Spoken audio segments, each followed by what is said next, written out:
అందరికీ నమస్కారం. యూటీవీకి స్వాగతం. యూటీవీ మీ టీవీ, మనందరి టీవీ.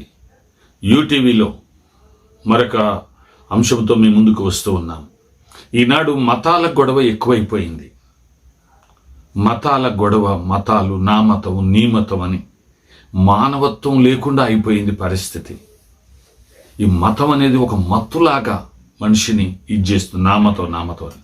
చనిపోయినప్పుడు ఏ మతం వెంట రాదు, పుట్టినప్పుడు ఏ మతంతో రాడు. పుట్టినాక పెరిగినాక ఈ మత్తులో ఉన్మాదాన్ని కలిగి ఉండి ఒకరిపైన ఒకరు ఒకే రూపం ఒకే పోలిక అయినప్పటికీ ఈర్ష్యలు, కక్షలు, అసూయ, ద్వేషాలు, భయంకరమైన పరిస్థితి. అసలు ఈ మతాలు ఆనాడు మహాత్ములు ఈ మతాలను పుట్టించింది ఎందుకనంటే మనిషి మధ్యలో మానవత్వం కలిగి జీవించడానికి, సామరస్యం, శాంతి, సమాధానం, ప్రేమ, ఆప్యాయతలు, అనురాగాలు ఇవన్నీ కలిగి ఉండడానికి మతములు పురికొల్పబడ్డాయి. అసలు మోక్ష మార్గం వేరే ఉంది.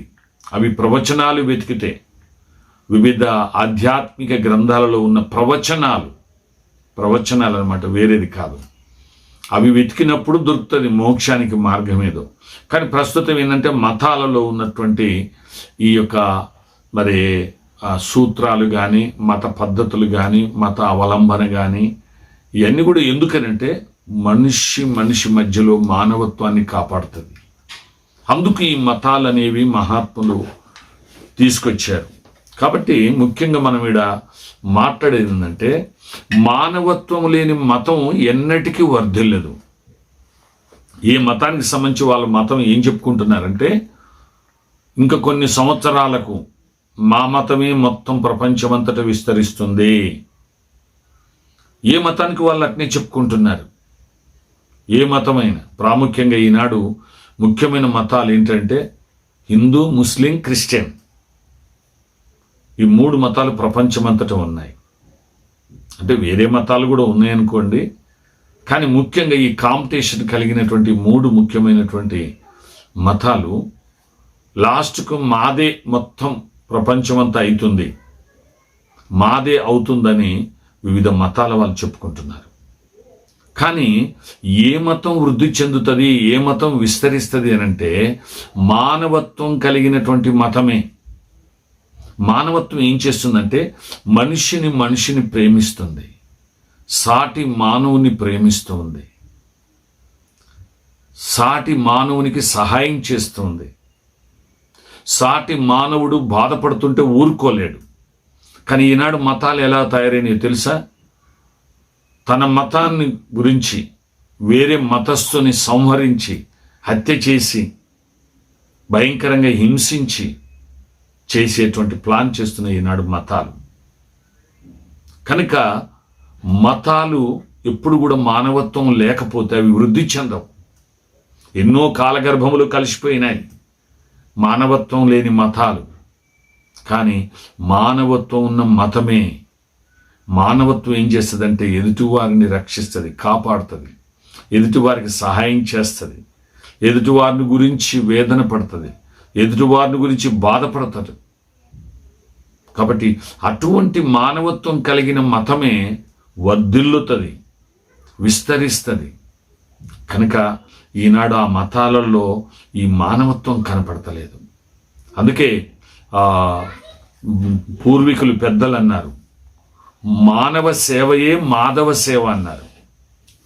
మానవునికి సేవ చేస్తే దేవునికి సేవ చేసినట్లు. కానీ ఇప్పుడు అది కాదు, దేవునికి కాదు కదా, మానవుని హింసించి చంపుతూ ఉన్నారు. కనుక అందుకే ఈనాడు మతాలు నా మతం గొప్ప అని ఎన్నో రకాలుగా మతాల పోటీలతోటి ప్రచారాలే కానీ, ప్రార్థనలే కానీ, పూజలే కానీ, రకరకాలైనటువంటివి వారి యొక్క మతాల కొరకైనటువంటి సాహిత్యాలే కానీ ఇవన్నీ కూడా చేసుకుంటున్నారు. కానీ మానవత్వం లేని మతం ఎన్నటికీ వర్ధిల్లదు, అది విస్తరించదు. జాగ్రత్త మానవులారా. కానీ అసలు మతం అని అనుకోవడమే తప్పు. మతం వల్ల ఏం ప్రయోజనం అంటే మనిషి గౌరవించుకొని ప్రేమించుకొని ఒకరికొకరు సహకరించడానికి వరకే పనిచేస్తుంది మతం. నిన్ను నిత్యత్వానికి తీసుకెళ్ళలేదు మతం, మోక్షానికి తీసుకెళ్ళలేదు మతం. నువ్వు మతానికి అతీతంగా వెళ్ళి వివిధ ఋషులు, మునులు, తపస్సిద్ధులు, ప్రవక్తలు, ఆధ్యాత్మికవేత్తలు ప్రవచించిన దైవాత్మ సాక్షాత్కారముతో ప్రవచించిన ప్రవచనాలను వెతికితే నిన్ను నన్ను మోక్షం తీసుకెళ్ళగలిగినటువంటి ఆ దేవుడు దొరుకుతాడు. ఆయన ఎవరో మనకు తెలుస్తూ ఉంది. కాబట్టి మతం పిచ్చి వద్దు. మోక్ష మార్గం కొరకైనటువంటి ధ్యాస అవసరం, ఆలోచన అవసరం. కాబట్టి మానవత్వం లేకుండా నేను మతం నాది గొప్ప మతం అని అంటే అసలు అది మతం కానే కాదు. నీ మతం ఎన్నాళ్ళున్నది విస్తరించదు, వర్ధిల్లదు. మనం చేసే పనులను బట్టి మన మతానికి విలువ, గౌరవం దొరుకుతుంది. కాబట్టి మీకందరికీ అర్థమైంది అనుకుంటాను. కాబట్టి మానవత్వం లేని మతము వర్ధిల్లదు. నువ్వెంత డబ్బు ఉండని, నీకెంత తెలివి ఉండని, ఎంత జ్ఞానం ఉండని, నీకెన్ని అధికారాలు ఉండని, మానవత్వం లేని మతం అది వర్ధిల్లదు, విస్తరించదు. కాబట్టి మీరు అర్థం చేసుకొని, ఒకవేళ నువ్వు ఒక మతస్థుడికి, ఏదో ఒక మతం ఉంటుంది మనిషికి, భూమి మీద పుట్టిన ప్రతి మనిషికి తల్లిదండ్రులు నేర్పిస్తుంటారు. కానీ ఆ మతం ఏం చేయాలంటే జ్ఞానము, మానవత్వము, సాటి మనిషిని ప్రేమించగలిగేదై ఉండాలి, సహాయం చేయగలిగేదై ఉండాలి. హింసించి, బాధించి, భయంకరంగా హత్యలు చేసేటువంటిదిగా ఉండకూడదు.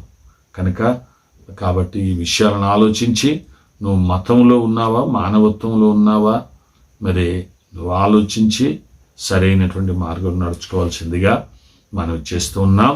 మతం కాకుండా నీకు మోక్షం కావాలా? మతం చావుతోటే అలిపోతుంది. పుట్టినప్పుడు నువ్వేం మతం తీసుకురాలేదు, చనిపోయేటప్పుడు ఏ మతం తీసుకుపోలేవు. కానీ నువ్వు ఏ మతాన్ని అనుసరిస్తున్నావో ఆ మతములో నీవు అనుసరించిన మానవత్వం, నీవు జీవించిన జీవితం చీమకైనా హాని చేయనటువంటి విధానం కలిగి ఉంటే దేవుడు తప్పకుండా నీ భవిష్యత్తుకు మార్గం సరళం చేస్తాడు, నిన్నొక స్థితిలో ఉంచుతాడు. కాబట్టి అలాగున ప్రియమైనటువంటి ప్రేక్షకులారా, యూటీవీ 99 టీవీ వీక్షిస్తున్న వీక్షకులారా, ఆలోచించండి. మత పిచ్చి ఉండకూడదు. మానవత్వం ఉండి మనుషులకు ఎంత సేవ చేస్తే అంత మనం ఇదైపోతాం. కాబట్టి గుర్తించాలని నమ్ముతూ ఉన్నాను. నిరంతరం యూటీవీ 99 వీక్షిస్తూనే ఉండండి. నిత్య సత్యాలు తెలుసుకొని సర్వసత్యము నడిపించబడండి.